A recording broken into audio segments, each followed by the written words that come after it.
Shalom. Ibadah kita akan segera kita mulai. Selamat datang buat seluruh warga jemaat yang berada di tempat ini maupun yang berada di rumah. Kita akan segera memulai ibadah kita dan saya akan mengundang untuk semua jemaat bangkit berdiri. Kita akan menyanyikan pujian dari NKB 1, bait yang pertama sampai kedua. Hai Kristen, nyanyilah.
Bapak, Ibu, Saudara dan Saudari sekalian yang dikasihi oleh Tuhan kita Yesus Kristus, Nats yang membimbing kita dalam ibadah minggu pada hari ini terdapat dalam kitab Injil Lukas pasal 18 ayat yang ke-31 firman Tuhan. Sekarang kita pergi ke Yerusalem dan segala sesuatu yang ditulis oleh para nabi mengenai anak manusia akan digenapi.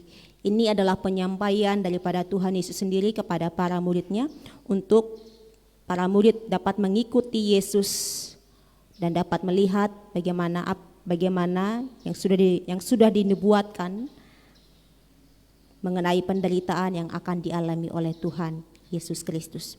Bersama-sama kita mau berjalan bersama-sama dengan Tuhan. Kita naikkan pujian, ku mau berjalan dengan juru selamatku.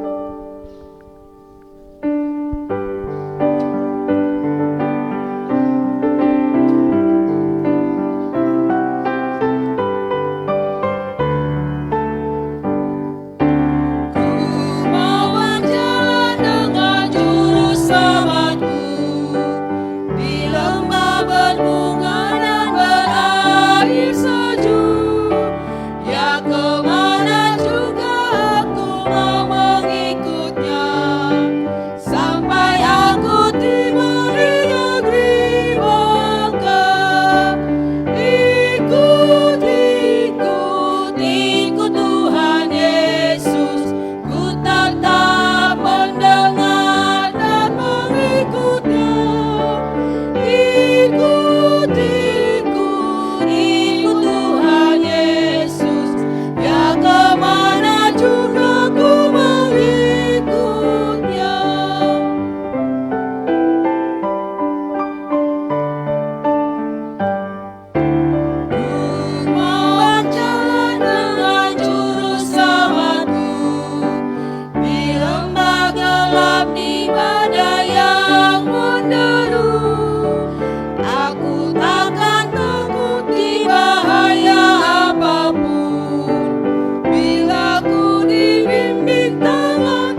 ikut Tuhan Yesus. Ikut, ikut Tuhan Yesus. Ku tetap mendengar dan mengikutnya. Ikut, ikut Tuhan Yesus. Ya kemana juga ku mengikutnya. Bersama-sama kita menaikkan doa ungkapan syukur, pengakuan dosa, dan kita mohon pimpinan Roh Kudus di dalam kita membaca dan merenungkan firman Tuhan. Kita berdoa. Kami mau berjalan bersama-Mu Tuhan dalam segala situasi yang kami hadapi. Pada saat ini Tuhan, dalam perjalanan hidup kami, dalam 1 minggu ini kami menaikkan ungkapan syukur kepadamu. Oleh karena Tuhan Yesus Kristus telah menyertai kami. Bahkan Tuhan juga telah menguatkan kami, Tuhan juga telah menyembuhkan kami atas sakit yang kami derita sepanjang 1 minggu ini Tuhan. Terima kasih juga atas kebutuhan yang Tuhan boleh penuhkan sepanjang 1 minggu ini. Terima kasih untuk kekuatan di dalam menghadapi pergumulan masing-masing. Terima kasih Tuhan, terpujilah nama-Mu. Pada saat ini ya Tuhan, dalam perjalanan hidup kami sepanjang 1 minggu ini, Engkau adalah Tuhan yang maha tahu, Engkau Tuhan yang maha melihat apa yang tersembunyi dan yang tidak tersembunyi. Pada saat ini Tuhan, di hadapan-Mu, kami datang dengan kerendahan hati dan kami datang dengan kepala yang tertunduk. Kami mengakui bahwa kami adalah orang berdosa. Kami melakukan kesalahan, baik secara sadar ataupun tidak sadar di hadapan-Mu Tuhan. Baik itu melalui pikiran kami, sikap hati kami, perkataan kami, tindakan kami ya Tuhan. Kami mengakui kami orang berdosa. Dan dengan kerendahan hati juga Tuhan, kami memohon belas kasihan-Mu. Kami mohon pengampunan-Mu Tuhan. Sehingga ketika kami boleh mendapatkan pengampunan, tidak ada rasa tertuduh di dalam diri kami yang menyatakan bahwa kami adalah orang berdosa dan kami tidak layak mendekati-Mu Tuhan. Kami datang, kami mohon belas kasihan, kami mohon pengampunan Tuhan Yesus Kristus. Dan dengan iman kami kepada Tuhan kami Yesus Kristus, kami terima pengampunan-Mu Tuhan. Kami terima penebusan dosa-Mu Tuhan, yang Kau telah korbankan nyawa Tuhan sendiri di atas kayu salib. Dan dengan pengampunan Tuhan ini, kami dapat layak masuk di dalam hadirat Tuhan. Kami dapat layak bahkan duduk berdiam diri untuk mendengarkan apa yang menjadi pesan Tuhan. Kami mempercayai firman-Mu, bahwa firman-Mu ini hidup, kuat, bahkan lebih tajam daripada pedang bermata dua Tuhan. Maka bersabdalah, berfirmanlah dengan tuntunan daripada Roh Kudus-Mu yang berdiam dalam diri kami, yang akan memberikan kami pengertian, pengajaran lebih dalam lagi. Di dalam nama Tuhan Yesus Kristus, berbicaralah ya Tuhan, sebab kami anak-anak-Mu siap untuk mendengarkannya. Amin. Bapak, Ibu, Saudara dan Saudari sekalian, pembacaan dan perenungan firman Tuhan hari ini terdapat dalam Kitab Markus pasal 8. Kitab Markus pasal 8 ayat 31 sampai dengan ayat yang ke-38.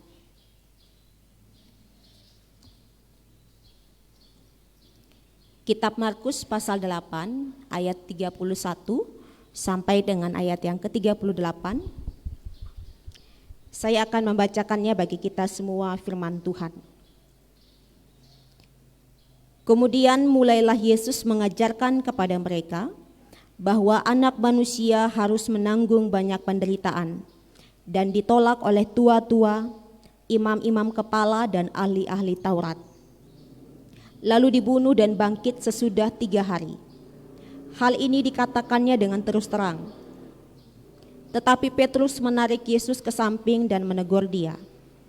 Maka berpalinglah Yesus dan sambil memandang murid-muridnya, ia memarahi Petrus katanya, "Enyahlah iblis, sebab engkau bukan memikirkan apa yang dipikirkan Allah, melainkan apa yang dipikirkan manusia."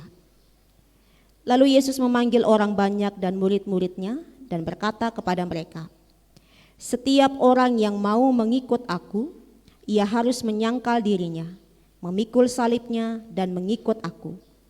Karena siapa yang mau menyelamatkan nyawanya ia akan kehilangan nyawanya karena aku. Tetapi barang siapa kehilangan nyawanya karena aku dan karena Injil, ia akan menyelamatkannya. Apa gunanya seorang memperoleh seluruh dunia tetapi ia kehilangan nyawanya? Karena apakah yang dapat diberikannya sebagai ganti nyawanya? Sebab barang siapa malu karena aku dan karena perkataanku di tengah-tengah angkatan yang tidak setia dan berdosa ini, Anak Manusia pun akan malu karena orang itu apabila ia datang kelak dalam kemuliaan Bapanya diiringi malaikat-malaikat kudus. Demikian jauh pembacaan firman Tuhan. Berbahagialah setiap kita yang membaca, merenungkan, terlebih lagi melakukannya dalam kehidupannya setiap hari. Haleluya.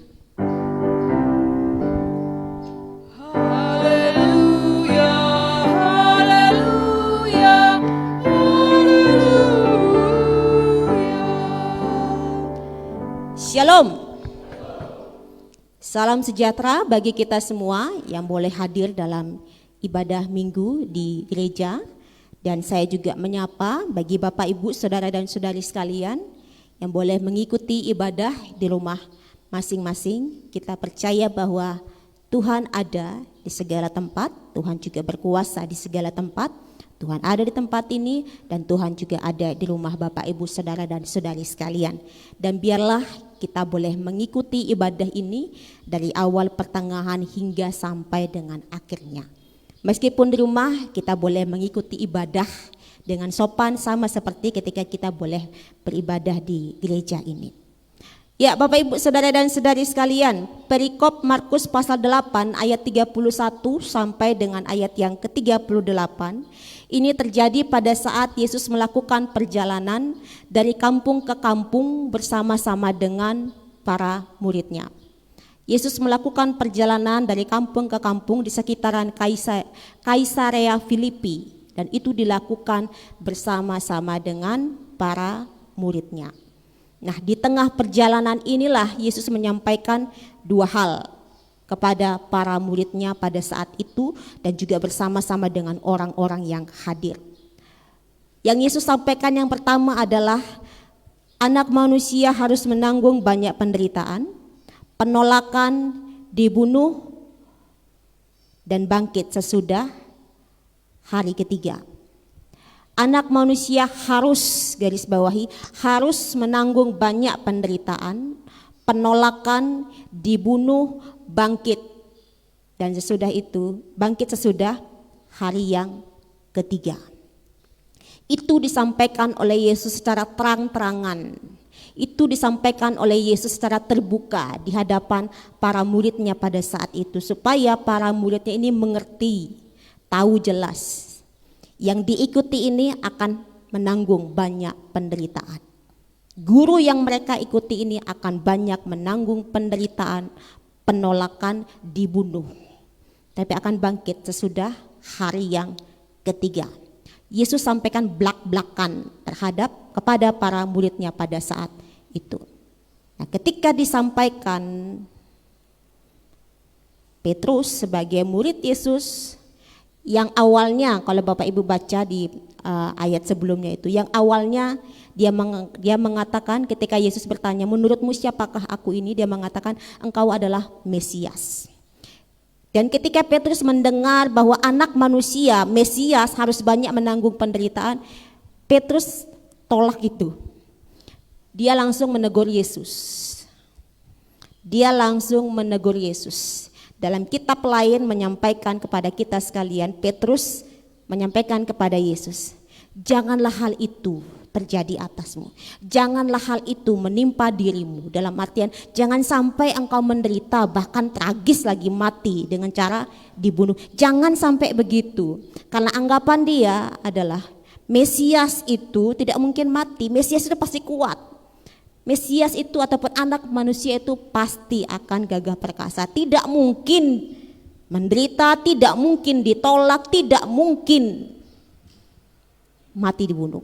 Tidak mungkin.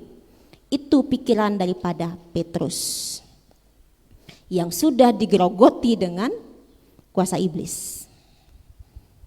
Nah, Yesus yang tahu bahwa yang bekerja, yang ngomong ini memang Petrus, tetapi yang bekerja di dalam dirinya adalah iblis yang memang berusaha untuk menggagalkan rencana Allah yang mulia, yang berusaha untuk menggagalkan apa yang sudah Allah pikirkan sedari dulu ketika manusia jatuh dalam dosa. Ketika Yesus tahu itu, Yesus langsung menghardik iblis yang menggerogoti pikiran daripada Petrus. Makanya disampaikan, enyahlah iblis, bukan enyahlah Petrus, tidak. Tapi enyahlah iblis yang sampai memperkatakan hal yang demikian. Di sini Yesus mau menyampaikan bahwa rencana Allah, apa yang Allah sudah pikirkan sedari dulu untuk tujuan yang amat mulia itu, yaitu keselamatan, tidak dapat digagalkan oleh siapapun, termasuk digagalkan oleh iblis. Itu yang Yesus sampaikan kepada para muridnya pada saat itu, bahwa anak manusia, Mesias, yaitu Yesus sendiri yang diikuti oleh para muridnya ini, memang harus mengalami penderitaan, banyak penderitaan, harus mengalami penolakan dan dibunuh. Namun pada hari yang ketiga, ia akan bangkit. Petrus tegur, tapi Yesus enyahlah iblis, mengusir. Karena itu harus terjadi demi tujuan yang amat mulia, yaitu keselamatan manusia. Itu yang pertama Yesus sampaikan, anak manusia harus menderita penolakan. Dan yang kedua Yesus sampaikan, setiap orang yang mau mengikutinya harus melakukan 3 hal ini: menyangkal diri, pikul salib, ikut aku. Menyangkal diri, pikul salib, ikut aku. Menyangkal diri itu katakan tidak pada dosa. Menyangkal diri itu katakan tidak pada kesenangan duniawi. Menyangkal diri itu katakan tidak pada kehendak diri yang tidak bersesuaian dengan kehendak Tuhan. Menyangkal diri katakan tidak pada dosa. Menyangkal diri katakan tidak pada kesenangan duniawi yang dipikirnya, oh ya ini enak, ini enak. Tapi sebenarnya itu menjerumuskan. Dan katakan tidak pada kehendak diri yang tidak sesuai dengan kehendak Tuhan. Menyangkal diri itu artinya orang itu tunduk pada kehendak Tuhan di dalam kehidupannya sehari-hari. Menyangkal diri itu ada perubahan nyata dalam hidupnya. Ketika ia mau mengikut Yesus, oke, dulu dia hidupnya tidak baik. Tetapi ketika ia memutuskan untuk mengikut Yesus, ia tinggalkan hidupnya yang tidak baik itu. Dalam artian sikap hidup, sikap hati, perilakunya itu ditinggalkan. Dosa-dosanya itu ditinggalkan. Dengan keputusan, saya mau ikut Yesus. Itu menyangkal diri. Kemudian pikul salib. Orang yang mau mengikut Yesus berarti siap sedia untuk memikul salibnya masing-masing. Salib di sini adalah lambang penderitaan.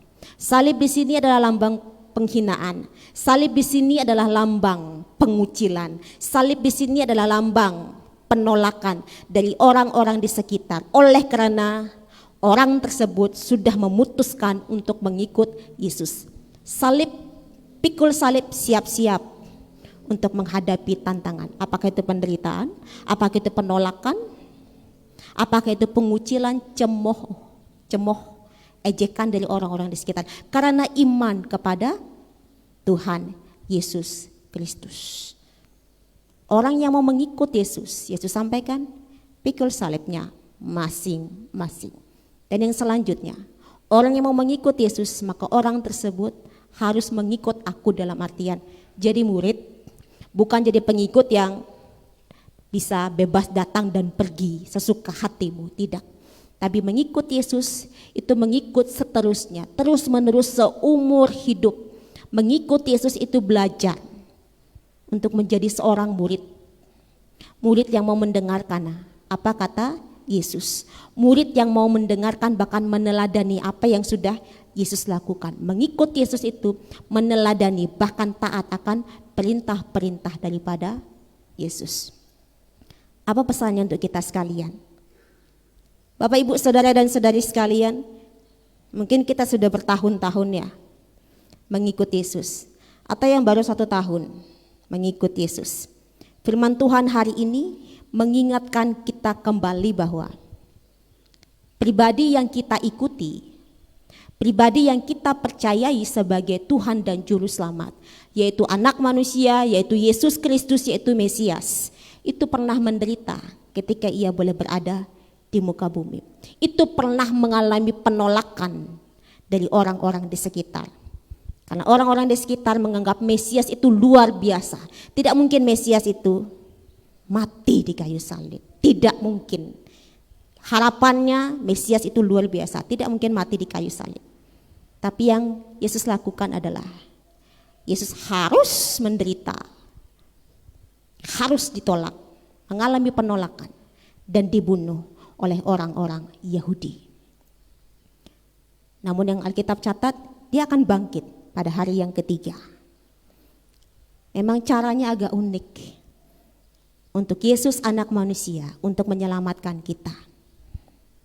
Ia datang bukan sebagai Power Ranger, tapi ia datang sebagai Tuhan. Hamba Tuhan yang menderita untuk menyelamatkan Bapak, Ibu, Saudara, dan saya. Itu anak manusia Yesus sudah lakukan 2000 tahun yang lalu. Dan apa yang sudah direncanakan itu Yesus lakukan sampai dengan berhasil. Dan saya sampaikan tidak ada yang dapat menggagalkan apa yang Allah sudah pikirkan untuk menyelamatkan manusia. Tidak ada yang dapat menggagalkan apa yang Allah sudah rencanakan untuk menyelamatkan manusia, yaitu dengan Yesus sendiri hadir di muka bumi, alami penderitaan, penolakan, dibunuh, namun bangkit untuk menyelamatkan kita sekalian. Ini juga boleh menyampaikan pesan bagi kita bahwa apa yang Tuhan rancangkan, apa yang Tuhan rencanakan dalam hidup kita, tidak ada yang dapat menggagalkan. Ya, apa yang Tuhan rancangkan, apa yang Tuhan rencanakan dalam hidup kita, tidak ada yang dapat menggagalkan. Garis bawah itu, tidak ada yang dapat menggagalkan. Apa yang Bapak Ibu alami pada saat ini, coba belajarlah untuk melihat dari sisi Tuhan. Pikirkan dari pikiran Allah, bukan pikirkan dari pikiran kita sebagai manusia. Memang tidak mudah, tapi kita bisa minta hikmat. Yang kita alami pada saat ini, coba kita minta hikmat. Apa yang sebenarnya Tuhan mau rancangkan atas hidup saya? Ada apa Tuhan? Kalau kita menderita dan kita melihat dari sisi kita sebagai manusia, mungkin akan ada keluhan demi keluhan. Mungkin kita akan menghindar, sama seperti Petrus ketika dia memikirkan tidak mungkin Yesus menderita, tidak mungkin Yesus ditolak. Itu kan dari sisinya sebagai manusia yang memang digerogoti oleh kuasa setan, kuasa iblis. Nah, ketika kita boleh mengalami penderitaan, penolakan apapun itu, coba pikirkan, minta hikmat. Apa pesanmu Tuhan? Apa yang Tuhan rancangkan? Pikirkan dari sisi Allah, bukan pikirkan dari sisi kita sebagai manusia. Sebab ketika kita memikirkannya dari sisi kita sebagai manusia, yang ada hanyalah lari dari kenyataan, lari dari penderitaan, penolakan, saya tidak mau, saya tidak mau, saya tidak mau Tuhan. Itu Bapak Ibu Saudara dan Saudari sekalian. Dan yang kedua, kita sudah bertahun-tahun mengikut Tuhan Yesus Kristus. Ya, mungkin ada yang sudah 10 tahun, mungkin 40 tahun, mungkin 60 tahun. Sudah mengikut Tuhan Yesus Kristus, sudah pernah berdiri di sini dan mengakui, atau berdiri di gereja di tempat di mana ya, Sidia, dan mengakui saya percaya kepada Tuhan Yesus Kristus. Pertanyaannya adalah, sudahkah kita terus menerus untuk menyangkal diri kita? Tidak pada dosa, tidak pada kebiasaan buruk kita, tidak pada kesenangan duniawi yang sementara saja, tidak pada kehendak diri yang tidak bersesuaian dengan kehendak Tuhan. Sudahkah kita melakukan hal yang demikian? Kalau sudah, lanjutkan terus menerus. Karena mengikut Tuhan Yesus bukan hanya hari ini, tapi seumur hidup kita, kita menyangkal diri kita masing-masing. Yang kedua, pikulah salibmu masing-masing. Ya, pikulah salibmu masing-masing. Ya, salib kita beda-beda. Salib tadi saya sampaikan penderitaan, dikucilkan, dicemooh, diejek oleh karena iman kita kepada Tuhan Yesus Kristus. Pikul itu masing-masing. Kita punya pergumulan masing-masing. Pikul itu masing-masing. Jangan bandingkan pergumulan Bapak Ibu dengan pergumulan saya. Tidak, kita punya bagiannya masing-masing. Dan pikul itu bersama-sama dengan Tuhan. Pikul itu bersama-sama dengan Tuhan. Dan selanjutnya ikutlah Tuhan. Jadilah murid yang mau belajar. Ya, kita semua ini sedang belajar. Belajar untuk mengikut Tuhan.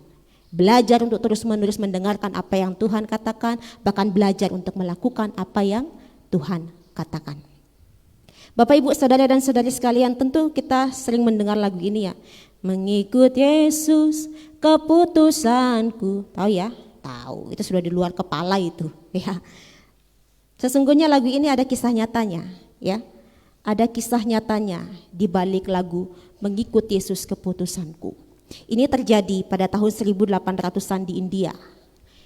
Ada sebuah daerah yang namanya Assam, ya.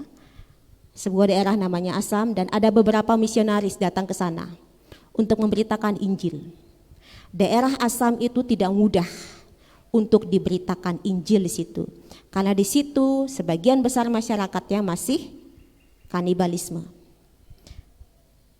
Ada banyak suku di situ dan masih hidup kanibal, suka memakan sesamanya. Itu yang terjadi. Tetapi beberapa misionaris masuk ke situ beritakan Injil. Dan ternyata ada satu keluarga yang menerima Yesus Kristus sebagai Tuhan dan Juru Selamatnya. Ada satu keluarga yang memutuskan untuk mengikut Tuhan Yesus Kristus. Kepala keluarga itu bernama Nokseng, bersama dengan istri dan 2 anaknya. Mereka berasal daripada suku Garo yang masuk dalam daerah Assam itu. Nah, kepala suku daripada suku Garo ketika mendengar ternyata ada Nokseng, satu keluarga ini terima Yesus, dipanggil, diadili di tengah-tengah masyarakat pada saat itu, dan diancam, kalau kamu tidak berbalik daripada imanmu kepada Tuhan Yesus Kristus, anakmu akan mati. Dan jawaban daripada Nokseng ini adalah, aku memutuskan untuk mengikut Tuhan Yesus. Aku tidak akan balik. Aku tidak akan meninggalkan imanku. Dan yang terjadi apa? Anaknya ditombak. Anaknya meninggal dunia, 2 orang. Di depan matanya sendiri. Selanjutnya, kepala suku tetap mengancam, kalau kamu tidak berbalik daripada imanmu, istrimu ini akan mati. Dan jawaban daripada Nokseng ini adalah, walau aku sendiri, meskipun aku sendiri, aku akan tetap mengikut Tuhan Yesus. Jawaban ini, walaupun aku sendiri, aku akan tetap mengikut Tuhan Yesus. Sudah, kepala suku itu tembak mati istrinya di depan mata kepala daripada Nokseng ini. Dan sekali lagi, kepala suku ini sampaikan, kalau kamu tidak meninggalkan imanmu, kepercayaanmu kepada Tuhan Yesus, kamu akan mati. Tapi kalau kamu tinggalkan imanmu, kamu akan diberikan kesempatan untuk hidup. Dan Nokseng sampaikan, salib di depan, dunia di belakang. Salib di depan, dunia kehidupan di belakang. Dan akhirnya mati Nokseng. Nokseng, istrinya, 2 anaknya yang mengambil keputusan untuk mengikut Yesus mati, dibantai. Namun apa yang terjadi? Setelah berjalannya waktu, sang kepala suku ini bertanya-tanya dalam hati, kok ada satu keluarga yang mau mati? Kok ada satu keluarga yang memutuskan untuk mengikut Yesus dan rela untuk kehilangan nyawa? Kok ada satu keluarga yang mengikut Yesus Kristus yang 2000 tahun yang lalu itu ceritanya, tapi kok mau mati? Tentu ada kuasa supranatural yang bekerja di dalam diri satu keluarga itu sehingga mereka mau kehilangan nyawa asalkan tidak kehilangan iman mereka kepada Tuhan Yesus. Sang kepala suku bergumul dan akhirnya dia membaca Injil dan dia mengalami perjumpaan pribadi dengan Tuhan Yesus Kristus. Dan akhirnya dia panggil semua masyarakatnya, suku Garo itu. Dan dia sampaikan bahwa dia mengikut Tuhan Yesus. Dia percaya kepada Tuhan Yesus. Ketika satu kepala suku sudah ikut, otomatis masyarakatnya juga menyatakan bahwa mereka mengikut Tuhan Yesus Kristus. Hari ini 90% suku Garo menganut kepercayaan atau memutuskan untuk mengikut Tuhan Yesus. Itu dimulai dari satu keluarga yang mempertahankan imannya meskipun mereka kehilangan nyawa. Bapak, Ibu, Saudara dan Saudari sekalian, kata-kata dari Nokseng inilah digubah menjadi sebuah lagu. Nanti di doa syafaat itu kita akan nyanyikan itu. Mengikut Yesus keputusanku. Tapi dari Nokseng ini kita belajar, kita tahu bahwa ternyata ketika seseorang memutuskan untuk mengikut Yesus, ketika satu keluarga memutuskan untuk mengikut Yesus, itu ternyata tidak mudah loh di dalam menjalani kehidupannya setiap hari. Ada saja banyak tantangannya. Mungkin pada saat ini tantangannya berbeda ya dengan Nokseng pada saat itu. Mungkin tantangan kita pada saat ini kan dikucilkan, ya, mungkin dicemooh, orang Kristen tuh, pengikut Yesus itu kan Tuhan yang mati di kayu salib tuh. Ada saja ejekan-ejekan seperti itu. Dan ada juga orang yang memutuskan untuk mengikut Yesus, dia tidak dapat harta warisan. Dia kehilangan tanah, dia kehilangan rumah, dia kehilangan pekerjaan. Kita punya bagiannya masing-masing, menghadapi tantangannya masing-masing. Tapi ingat ini, tidak ada yang sia-sia di dalam kita mengikut Tuhan. Catat baik-baik. 1 Korintus pasal 15 ayat 58. Jeripayahmu, persekutuanmu dalam Tuhan tidak pernah sia-sia, tidak akan sia-sia. Saya sampaikan, di dalam kita mengikut Tuhan itu tidak pernah sia-sia, sebab Tuhan memberikan kita kehidupan yang kekal. Oke, kita kehilangan nyawa di muka bumi ini, oke, tapi kita boleh memperoleh kehidupan yang kekal. Itu yang pertama. Yang kedua, tidak sia-sia kita mengikut Tuhan Yesus Kristus. Karena kita tahu, bahkan kita sudah mengalaminya sendiri kan, bagaimana Tuhan memberikan kita kekuatan untuk menghadapi tantangan itu.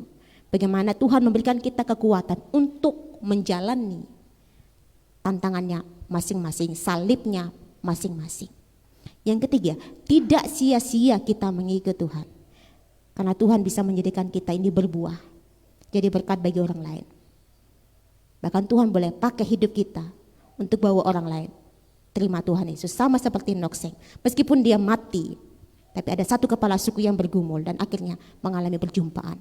Dan 90% terima Yesus. Dan ketahui ini juga, bahwa ketika kita mengikut Tuhan Yesus dan kita tidak malu menyatakan bahwa ya Yesus itu Tuhanku, ya Yesus itu juru selamatku. Ketika kita tidak malu sampaikan itu meskipun kita menderita, Yesus juga tidak akan malu untuk sampaikan bahwa kita ini pengikutnya. Yesus juga tidak akan malu, aku tidak malu memilikimu, ya mengikutiku. Karena kita sendiri juga tidak malu mengikuti Yesus yang pernah menderita di atas kayu salib untuk menyelamatkan kita. Bapak, Ibu, Saudara dan Saudari sekalian, dalam perjalanan hidup kita sampai saat ini, saya ingin bertanya, dan mari kita renungkan bersama-sama ya. Maukah kita tetap mengikut Tuhan Yesus? Untuk masing-masing pribadi ya, orang tua, anak, para pemuda, pemudi. Pertanyaan ini untuk kita renungkan pribadi. Maukah kita, maukah saudara dan saudari tetap mengikut Tuhan Yesus apapun yang terjadi? Termasuk saat kehilangan harta kekayaan, kehilangan harta warisan, kehilangan orang yang kita kasihi, bahkan kehilangan nyawa kita sendiri. Maukah kita akan tetap mengikut Tuhan Yesus Kristus meskipun kita dikucilkan dari orang-orang di sekitar kita? Meskipun kita kehilangan pekerjaan karena iman kita, karena kita tetap mempertahankan iman kita kepada Tuhan Yesus. Apakah kita mau tetap mengikut Tuhan Yesus Kristus meskipun kita menderita? Jawab di dalam hati masing-masing. Karena Tuhan sendiri yang memperkenalkan dirinya kepada Bapak, Ibu, Saudara dan Saudari sekalian. Dan saudara-saudari yang memutuskan, saya mau ikut Tuhan Yesus. Silakan diingat kapan itu pertama kali ketika mengucapkan, saya mau ikut Tuhan Yesus. Hari ini Tuhan ingatkan kembali, apakah engkau mau tetap mengikut aku? Meskipun engkau saat ini susah, meskipun engkau saat ini menderita, apakah engkau mau tetap mengikut aku? Atau engkau mau mundur dari aku? Silakan dijawab. Dan kita boleh bersama-sama menaikkan pujian ini ya untuk merespon firman Tuhan hari ini. Mengikut, saya mau ikut Yesus, saya mau ikut Yesus sampai selama-lamanya. Sekaligus juga kita boleh menyatakan iman kita.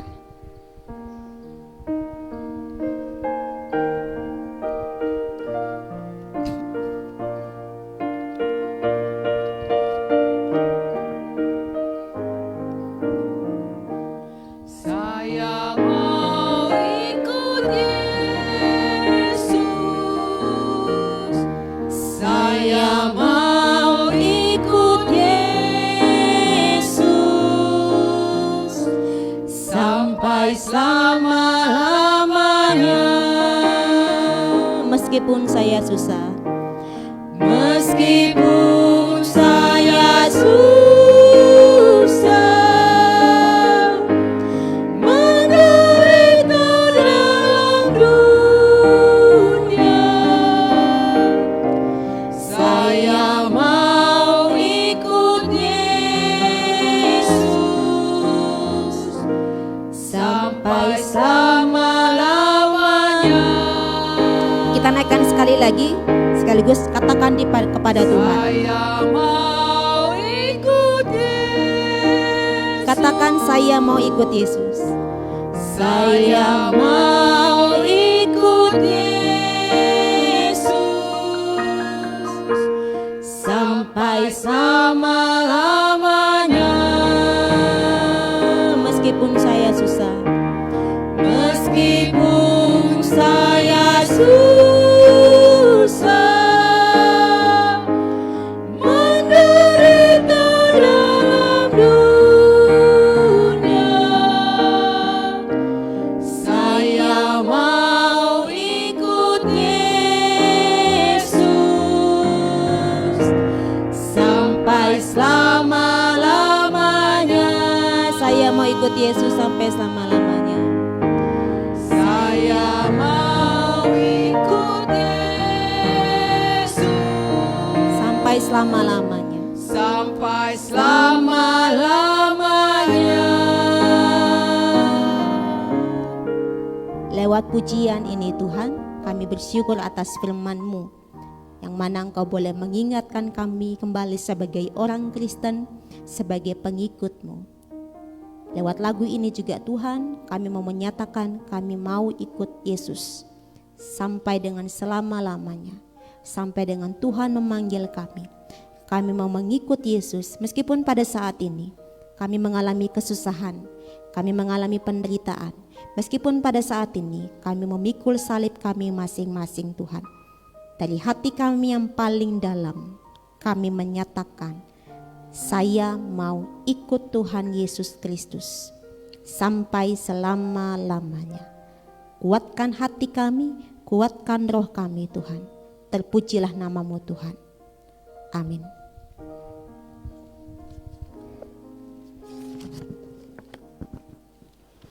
Jemaat yang dikasihi, saya undang untuk bangkit berdiri. Marilah bersama dengan orang percaya di segala abad dan tempat, kita mengakui iman dengan mengucapkan pengakuan iman rasuli.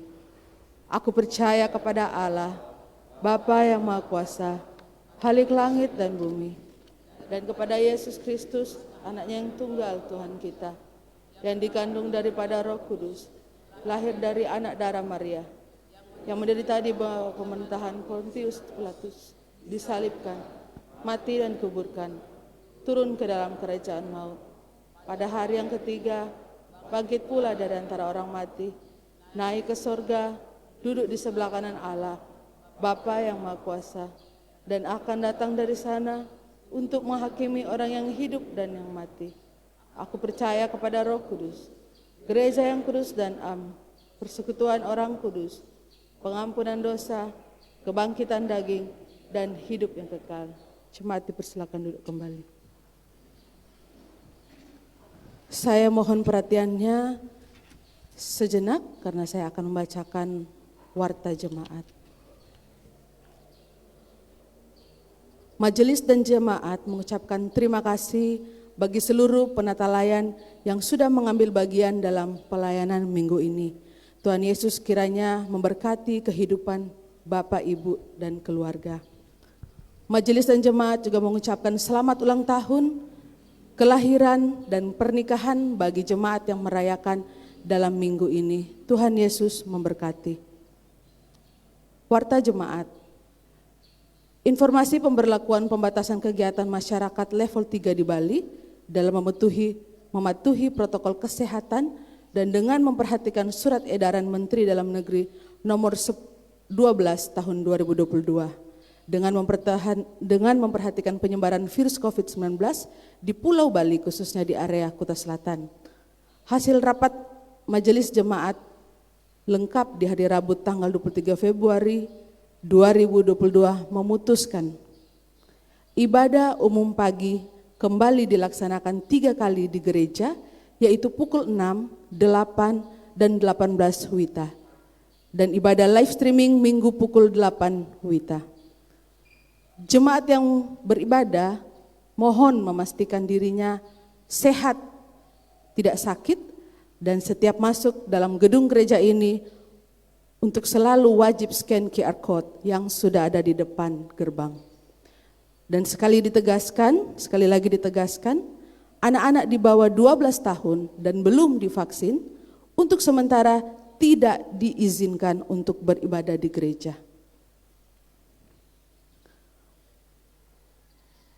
Poin kedua, ibadah hari doa sedunia akan dilayankan pada hari Minggu 6 Maret 2022 dalam ibadah pertama, kedua, dan ketiga. Dalam ibadah ini dihimbau jemaat untuk menggunakan pakaian bernuansa putih. Poin ketiga, ibadah Youth Fellowship PP Kristayase akan dilaksanakan pada hari Sabtu 5 Maret 2022 pukul 17 WITA, bertempat di ruang Bukit Saitun lantai Min 2. Ibadah akan dilayani oleh Pendeta Paulina Jan Sridangga dan liturgos Saudara Novian Ismadi dan Saudari Naomi Tambunan. Mohon perhatiannya.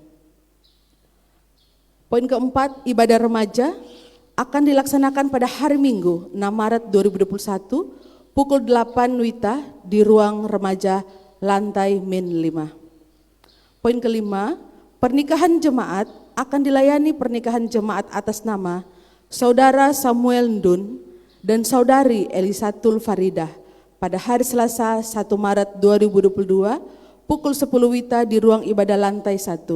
Ibadah pernikahan akan dilayani oleh Pendeta Paulina Jan Sridangga. Mohon dukungan dari jemaat, dan bagi calon pasangan istri, suami istri, saya mohon untuk bangkit berdiri. Baik, terima kasih. Hari Raya Nyepi tahun 2022. Dalam menjaga toleransi dan menghormati Hari Raya Suci Nyepi bagi umat Hindu yang akan jatuh pada hari Kamis 3 Maret 2022 mulai pukul 6 WITA hingga 4 Maret 2022 pukul 6 WITA. Dihimbau agar jemaat untuk tidak menyalakan penerangan atau api, tidak keluar rumah atau berpergian, membuat suara atau bunyi-bunyian. Jemaat kiranya dapat mengikuti dan menghormati Hari Raya Nyepi ini dan dapat menjadi teladan bagi masyarakat.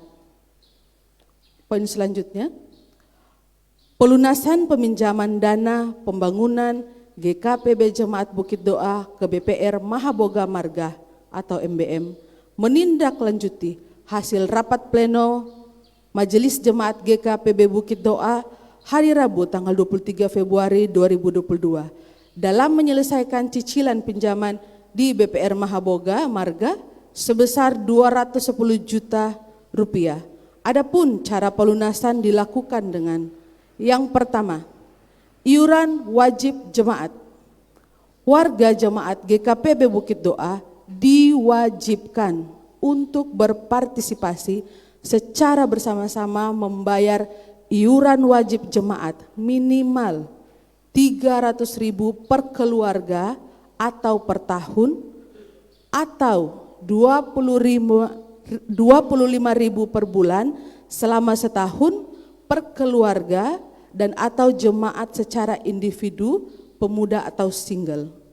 Dan sangat terbuka bagi jemaat yang ingin memberi lebih dari jumlah minimal yang telah diputuskan. Bagi jemaat yang sudah mempersiapkan iuran untuk tahunan ini, dapat mengumpulkan lewat kotak persembahan pada saat ibadah dengan mengisi amplop iuran yang tersedia di depan dengan menuliskan nama, wilayah, dan jumlah iurannya. Yang kedua, baku persembahan pembangunan. Sebagai salah satu bentuk partisipasi jemaat, diberi kesempatan bagi jemaat yang ingin membantu dengan memberi persembahan di bakul dalam setiap ibadah minggu. Poin berikutnya, pinjaman deposito rukun kedukaan kepada majelis jemaat. Majelis jemaat bersama pengurus rukun kedukaan telah mengadakan rapat pada hari Rabu 23 Februari 2022 yang lalu, memperhatikan dan menimbang, maka diambil suatu keputusan bersama, yaitu Majelis Jemaat meminjam deposito rukun kedukaan yang mengendap di Bank Mandiri 100 juta rupiah yang akan dipergunakan untuk melunasi cicilan di MBM. Poin berikutnya, bantuan pinjaman jemaat.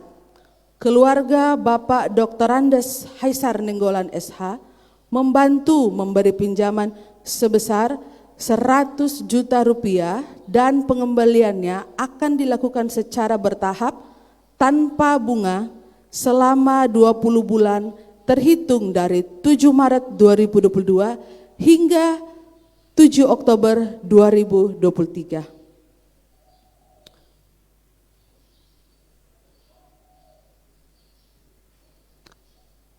Untuk warta selanjutnya, berita duka cita.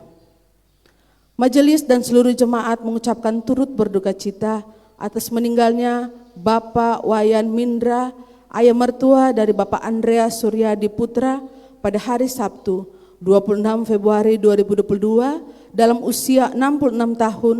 Kiranya keluarga diberi kekuatan dan penghiburan.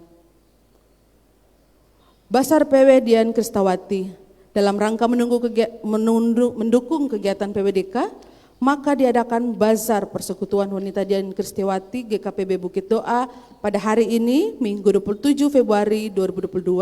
Jemaat yang telah memesan bazar, silakan mengambil di pengurus setelah ibadah pagi ini. Terima kasih bagi seluruh jemaat atas persembahan yang sudah diberikan lewat kolekte, perpuluhan, ucapan syukur, dan pembangunan. Kiranya Tuhan Yesus selalu memberkati setiap pekerjaan Bapak Ibu Saudara sekalian. Dan untuk informasi selanjutnya dan selengkapnya, Bapak Ibu bisa melihatnya di dalam WA Group yang sudah dibagikan oleh Sekretariat Gereja. Demikian warta jemaat pada pagi hari ini. Ya, saya ingin menekankan berkaitan dengan iuran wajibnya. Ini adalah rumah kita, ya. Kita satu keluarga, jadi kalau ada pergumulan, mari kita tanggung bersama-sama ya. Dengan iuran wajib sudah dipatok 300.000 minimal untuk masing-masing keluarga. Dan bagi kita yang sadar bahwa kita sudah diberkati Tuhan lebih, tolong jangan terjun payung. Kita yang terjun payung ya, diberkati lebih. Dalam artian udah karena dipatoknya 300.000, udah 300.000 saja gitu. Padahal Tuhan memberkati secara berlebihan. Jadi diberikanlah memang 300.000, kalau mau lebih puji Tuhan sekali. Dan kita percaya bahwa ketika kita memberi, Tuhan juga yang akan memberikan berkat yang lebih dan lebih lagi. Tiba saatnya kita akan menaikkan syafaat kita. Kita boleh bersama-sama menaikkan pujian I have decided to follow Jesus. I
Indonesia mengikut Yesus.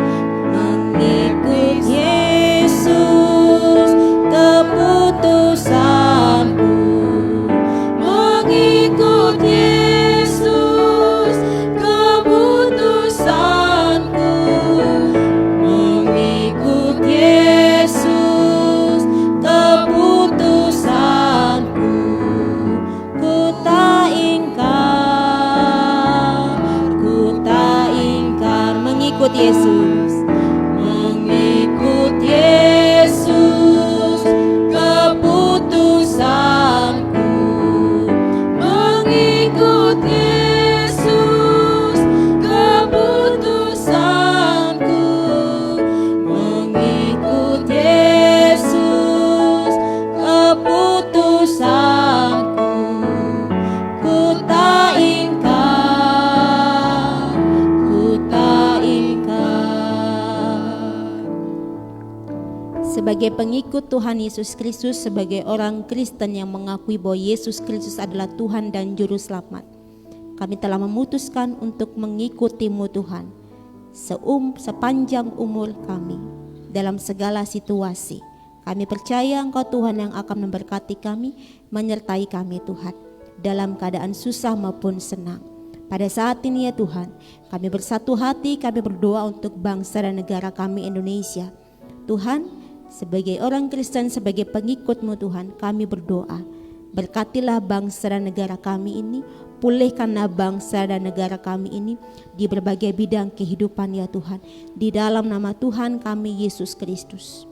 Pada saat ini ya Tuhan, kami juga berdoa untuk bangsa-bangsa Tuhan, biarlah kedamaian, kerukunan ada Tuhan bagi bangsa-bangsa yang ada di muka bumi ini. Secara khusus Tuhan, kami berdoa untuk Ukraina dan juga Rusia. Kami berdoa, biarlah perdamaian terjadi di dalam nama Tuhan kami Yesus Kristus. Kami berdoa untuk para pemimpin Tuhan. Tuhan berikan hikmat yang berasal daripada-Mu Tuhan. Tuhan berikan hikmat, kebijaksanaan, keadilan dan kebenaran, roh takut akan Tuhan dalam diri para pemimpin Tuhan, sehingga pergolakan ini, peperangan ini tidak terjadi Tuhan. Kami mohon di dalam nama Tuhan kami Yesus Kristus. Berkati masyarakat yang ada di Rusia, berkati masyarakat yang ada di Ukraina ya Tuhan.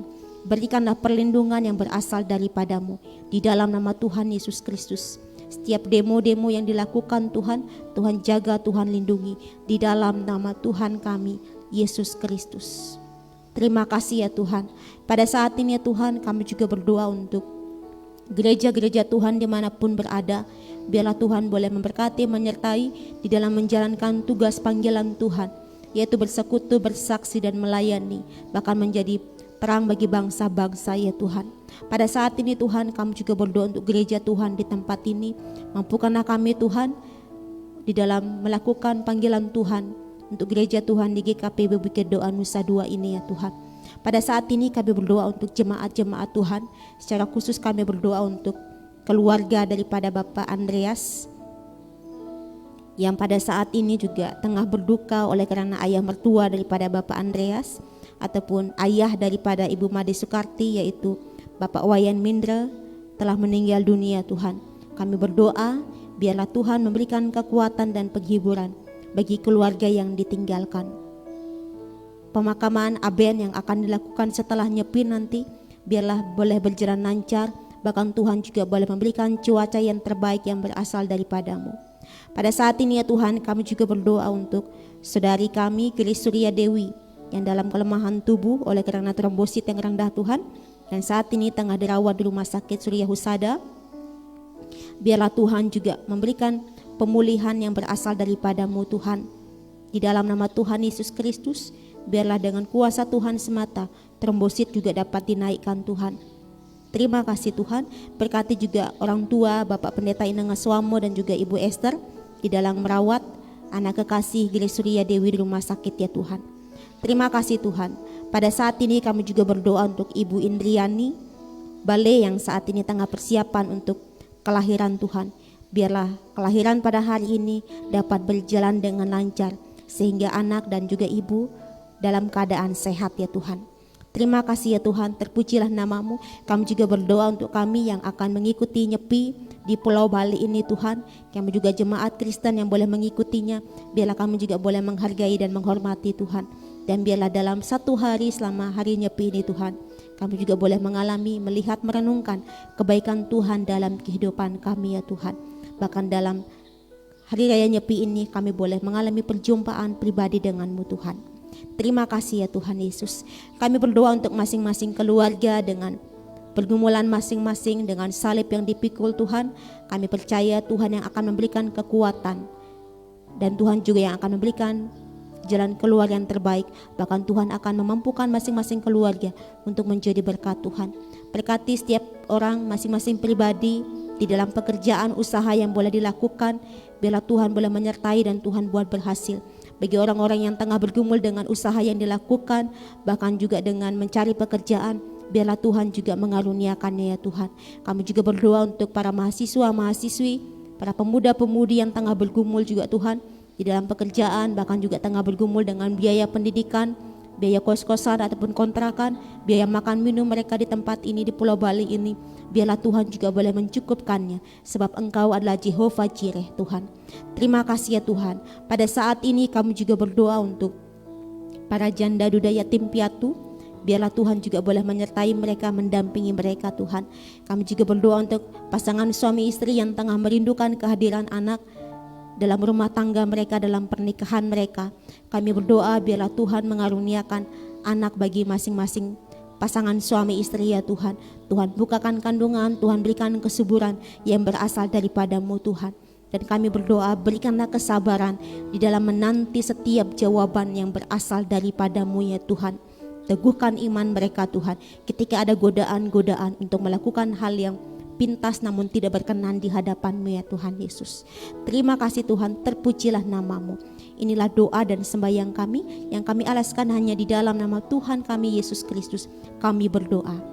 Bapa kami yang di surga, dikuduskanlah nama-Mu, datanglah kerajaan-Mu, jadilah kehendak-Mu di bumi seperti di surga.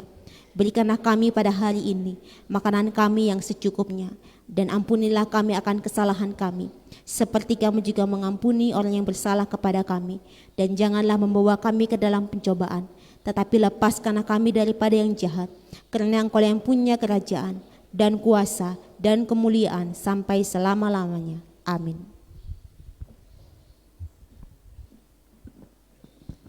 Bapak Ibu Jemaat, kita akan memberikan persembahan yang terbaik bagi Tuhan.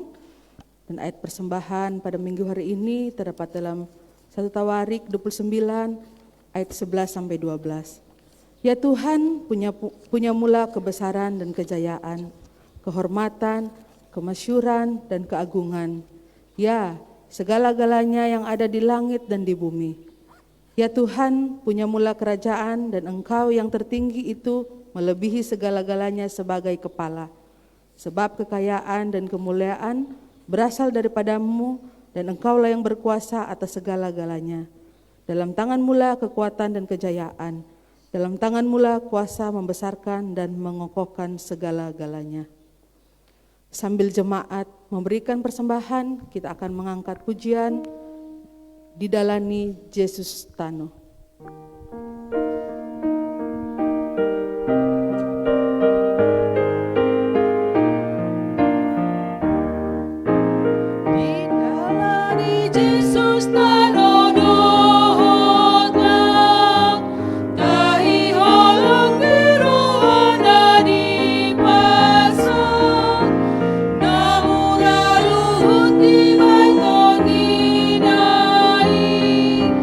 Dung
Jemaat dipersilakan untuk bangkit berdiri. Mari kita satu dalam doa. Tuhan Allah Bapa yang Maha Kuasa, inilah kami yang sudah memberikan sebagian yang sudah Engkau berikan kepada kami. Ya Allah Bapa yang Maha Kuasa, kami berdoa, biarlah persembahan yang sudah kami hantarkan ke hadirat-Mu ini, ke rumah gereja-Mu ini, dapat berguna dan bermanfaat bagi pelayanan-Mu di tempat ini. Sucikan dan kuduskan ya Tuhan, di dalam nama Yesus. Inilah yang menjadi doa dan permohonan kami, ucapan syukur kami, yang kami bawa hanya dalam nama Tuhan Yesus Kristus, yang adalah Tuhan dan Juru Selamat kami yang hidup. Haleluya, amin.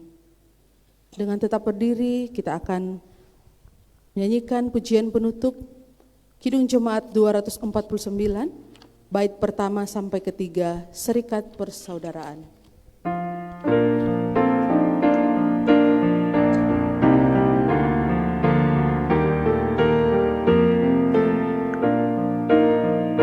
Serikat persaudaraan, berdirilah teguh, sempurnakan persatuan di dalam Tuhanmu. Bersama-sama majulah di kuatan iman, berdamai bersejahtera dengan pengasihan.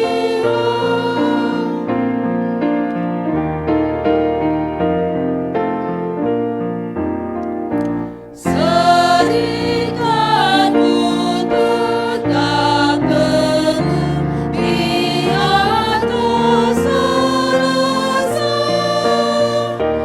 yaitu satu Tuhanmu dan satulah iman, dan satu juga baptisan, dan Bapa satulah, yang olehmu sekalian dipuji disembah.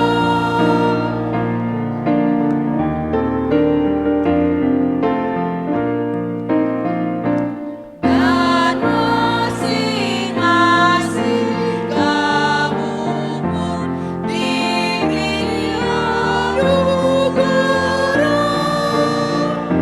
supaya kamu bertekun dan rajin bekerja. Hendaklah hati diurangkan, dan Tuhan berpesan, jemaatlah nurut firman-Nya, berkasih-kasihan. Bapak Ibu Saudara dan Saudari sekalian, ingatlah bahwa Tuhan berpesan untuk kita sekalian, tetaplah ikut Tuhan sampai Tuhan panggil. Apapun yang terjadi, tetaplah ikut Tuhan, sebab tidak sia-sia kita mengikut Tuhan Yesus. Dan saat ini, arahkanlah hati dan pikiranmu dan terimalah berkat Tuhan.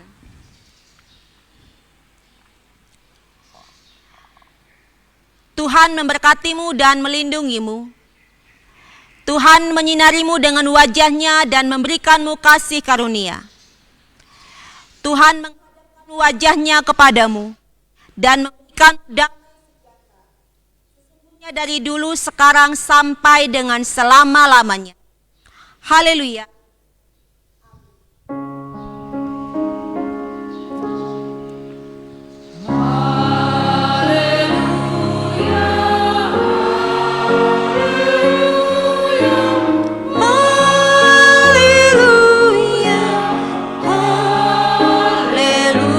Haleluya, haleluya.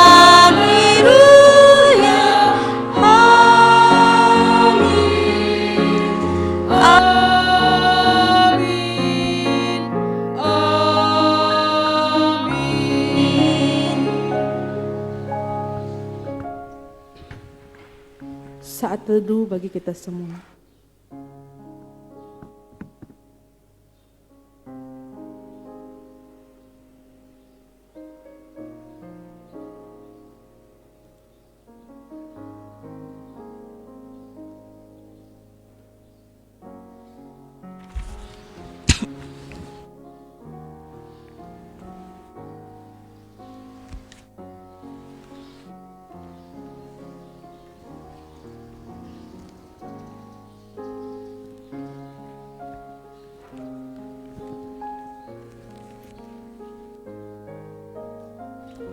Ibadah kita pada pagi hari ini sudah selesai. Selamat hari Minggu dan Tuhan Yesus memberkati kita semua.